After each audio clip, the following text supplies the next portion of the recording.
નમસ્કાર દર્શક મિત્રો, ધ લોકસત્તા શોમાં આપનું સ્વાગત છે। નાણામંત્રી નિર્મલા સીતારમણ 1 ફેબ્રુઆરી 2025ના રોજ કેન્દ્રીય બજેટ રજૂ કરશે। સમાજના તમામ વર્ગોની જેમ વરિષ્ઠ નાગરિકોને પણ આ બજેટ પાસેથી ઘણી આશા અપેક્ષાઓ છે।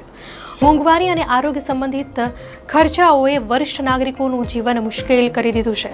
નાની મોટી ચીજ વસ્તુઓના ભાવ આસમાન આંબી રહ્યા છે। ત્યારે વર્ષ 2024માં પામ ઓઇલના ભાવમાં 22% વધારો થયો છે। તેના કારણે ભારતનું ઇમ્પોર્ટ બિલ પણ વધ્યું છે। તેનું કારણ એ છે કે ભારતમાં ખાદ્ય તેલના કુલ વપરાશમાં પામ તેલનો મોટો હિસ્સો છે। ભારતમાં વાર્ષિક 2.5 કરોડ ટન ખાદ્ય તેલનો વપરાશ થાય છે। તેમાંથી લગભગ 1.5 થી 1.6 કરોડ ટન ખાદ્ય તેલની આયાત કરવામાં આવે છે। તેમાં પામ ઓઇલનો હિસ્સો લગભગ 80 લાખથી 1 કરોડ ટન સુધીનો છે। ભારત ઇન્ડોનેશિયા, મલેશિયા અને થાઇલેન્ડથી પામ ઓઇલની આયાત કરે છે। સરકાર સતત ખાદ્ય તેલની આયાત પર નિર્ભરતા ઘટાડવાનો પ્રયાસ કરી રહી છે। ત્યારે કેન્દ્રીય બજેટ 2025માં સરકાર દેશમાં ખાદ્ય તેલનું ઉત્પાદન વધારવા માટે મોટી જાહેરાત કરી શકે છે। સરકાર તે દરેક વસ્તુનું ઉત્પાદન દેશમાં વધારવા માંગે છે જેનું હાલમાં મોટા ભાગે આયાત કરવામાં આવે છે, એટલે કે અન્ય દેશોમાંથી મંગાવાય છે। તેમાં ખાદ્ય તેલની સાથે કઠોળનો પણ સમાવેશ થયેલો છે। દર વર્ષે આ વસ્તુઓની આયાત પર ઘણું વિદેશી હુંડિયામણ ખર્ચવું પડે છે। ખરેખર સરકાર આયાત બિલની ચૂકવણી માટે ડોલરનો ઉપયોગ કરે છે। ઇમ્પોર્ટ બિલ વધવાથી સરકારને વધારે ડોલરની જરૂર પડે છે।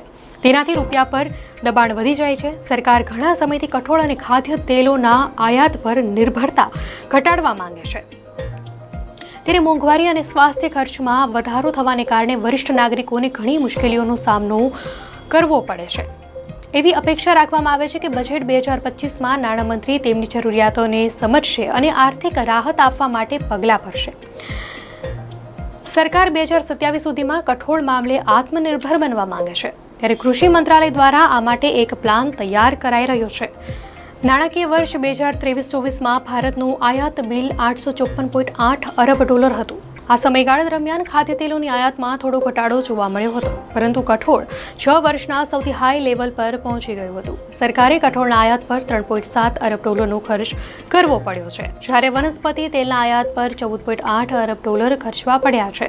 ખાદ્ય તેલ અને પામ ઓઇલનું ઉત્પાદન વધારવા માટે સરકારે 2021માં રાષ્ટ્રીય મિશન શરૂ કર્યું હતું। આ અંતર્ગત સરકારે નાણાકીય વર્ષ 2026 સુધીમાં પામ ઓઇલનું ઉત્પાદન વધારીને 11 લાખ ટન કરવાનો ટાર્ગેટ નક્કી કર્યો છે।